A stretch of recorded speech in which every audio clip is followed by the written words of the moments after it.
তুমি হয়তো এখন অনেক কিছু হারিয়ে ফেলেছ। হয়তো নিজের উপরেই বিশ্বাস হারিয়ে ফেলেছ। মনে হচ্ছে আর কিছুই ঠিক হবে না। তুমি চুপ হয়ে গেছো। আগে যে কথাগুলো সহজে বলতে পারতে এখন বলাও কঠিন লাগে।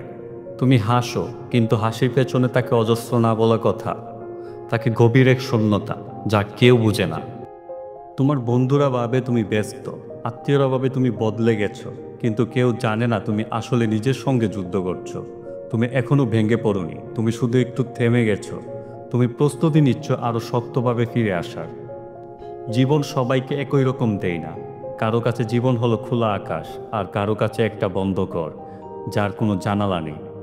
তুমি যদি সেই জানালাহীন ঘরের ভেতর থেকেও আলো খুঁজে পাও, তাহলে তুমি সাধারণ কেউ নও। তুমি হয়তো কারো মতো বড় কিছু করো না এখন, কিন্তু তুমি বেঁচে আছো, নিজেকে ধরে রেখেছো, এটাই সবচেয়ে বড় শক্তি। তুমি জানো না তুমি প্রতিদিন একটু একটু করে একজন অসাধারণ মানুষ হয়ে উঠছো। তুমি যে কষ্টগুলো সহ্য করছো সেগুলো একদিন তোমার সবচেয়ে বড় পরিচয় হবে। ভয় পেও না, তুমি এখনো শেষ হয়ে যাওনি। তুমি প্রস্তুত হচ্ছ নিজেকে প্রমাণ করার জন্য। তোমাকে যতই ধাক্কা দিক না কেন, তুমি আবার দাঁড়াতে পারো। কারণ তুমি সেই মানুষ যে হেরে গেলেও হার মানে না।